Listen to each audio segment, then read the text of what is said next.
Hai, welcome to Aira Fradani Channel. Pada video kali ini kita akan membahas materi bahasa Inggris mengenai function of conditional sentence. So, jangan berlama-lama, let's check it out.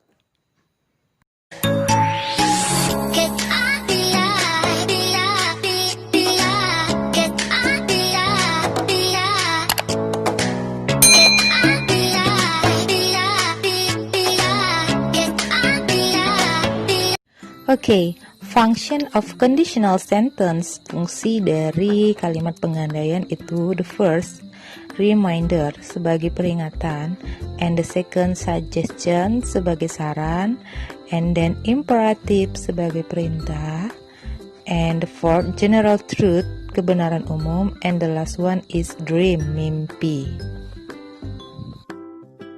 Oke, for the first one, reminder, peringatan. Conditional sentence ini digunakan untuk mengingatkan tentang suatu konsekuensi yang harus dilakukan akibat dari suatu kejadian.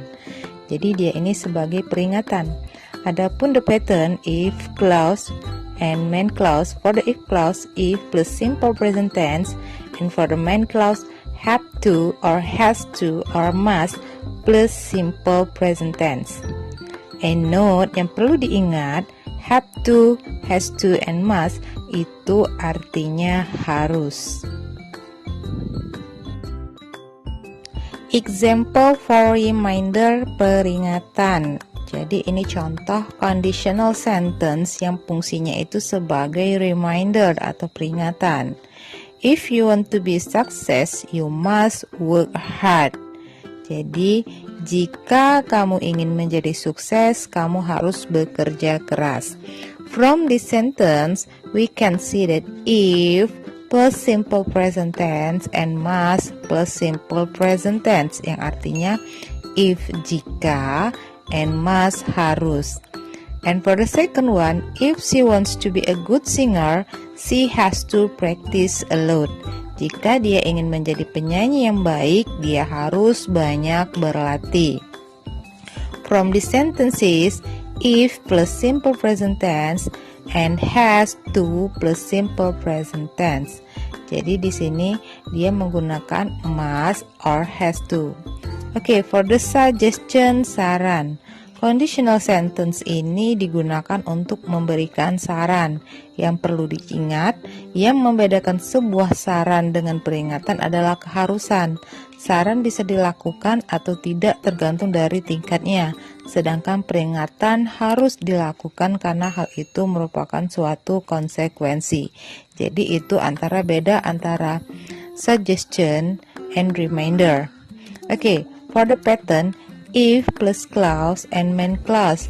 For the if clause, if plus simple present tense and main clause should, ought to, had better plus simple present tense.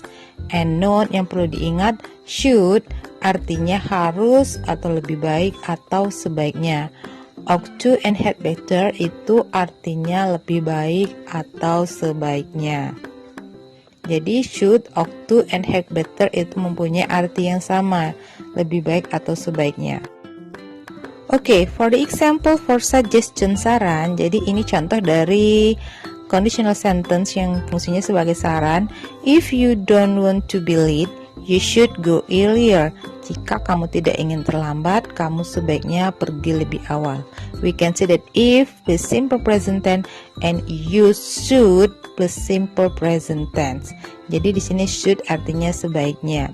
Okay, for the second one, if you don't to get lost, you had better use Google Map. Jika kamu tidak ingin tersesat, kamu lebih baik menggunakan peta Google. And here we can see that had better is meaning lebih baik.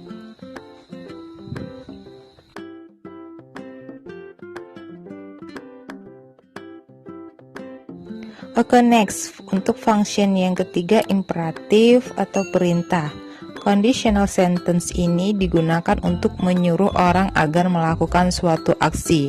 And the pattern, if clause, if simple present tense and main clause verb 1 plus object. Jadi untuk perintah di sini dia menggunakan verb 1 atau kata kerja pertama.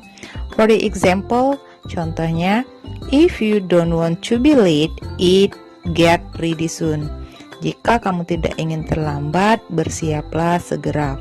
From these sentences, we can see that if plus simple present tense and get or verb 1 and object. So, in here, for the next sentence, if you want to know him more, follow him on Facebook. Jika kamu ingin tahu dia lebih banyak, ikuti dia di Facebook. Jadi from two sentences dari dua contoh ini, get and follow is as a verb 1. Oke, for general truth, kebenaran umum. Pada dasarnya fungsi ini sama dengan fungsi tipe 0 pada conditional sentence. Namun tipe 0 juga dapat digunakan untuk kebiasaan. Sedangkan fungsi ini hanya menunjukkan sebuah fakta. Selain itu kita dapat menggunakan simple future untuk main clause-nya. Jadi untuk pattern-nya di sini, if clause, if plus simple present tense and the main clause simple present tense or simple future tense. Jadi di sini untuk kebenaran umum kita bisa pakai simple present tense atau simple future tense. Okay, for the example for general truth, if you are 70 years old, you are allowed to get an ID card. Jika kamu berusia 17 tahun, kamu diperbolehkan memiliki KTP. Ini merupakan kebenaran umum karena kalau kita sudah berumur 17 tahun, tentunya kita sudah boleh memiliki KTP. Okay, for the next one, if you boil water, it will evaporate. Jika kamu merebus air, air itu akan menguap. Dan ini juga merupakan suatu kebenaran umum. Kalau kita merebus air, itu pasti airnya akan menguap. And in here the sentence is use simple future tense. Okay, for the last one of function conditional sentence is dream, mimpi. Rumus fungsi ini sama dengan rumus tipe 1 conditional sentence, namun fungsinya cukup berbeda. Conditional sentence ini digunakan untuk menunjukkan hal yang lebih spesifik, yaitu hanya sekedar mimpi atau tujuan kita jika suatu hal terjadi. Okay, the pattern is if clause, if plus simple present tense and the main clause simple future tense. Jadi di sini dia hanya menggunakan simple future tense. Berbeda dengan yang tadi general truth, dia menggunakan simple present tense atau simple future tense.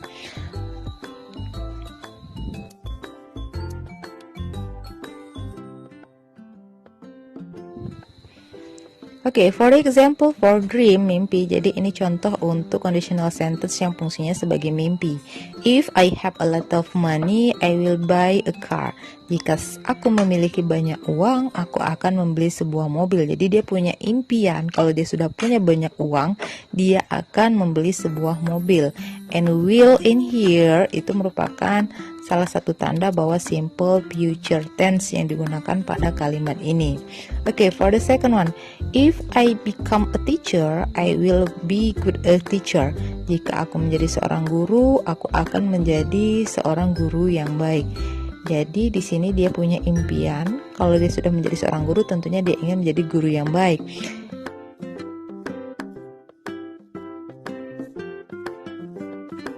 Setelah penjelasan tadi, kita ingat kembali bahwa function of conditional sentence, the first one is a reminder, untuk sebagai peringatan, and the second one for the suggestion, saran, and then imperative, perintah, general truth, kebenaran umum, and the last one is dream, sebagai mimpi. Jadi ada 5 fungsi dari kalimat pengandaian. Itu saja yang bisa saya sampaikan pada video kali ini. Thank you for watching and don't forget to subscribe this video. Thank you, bye.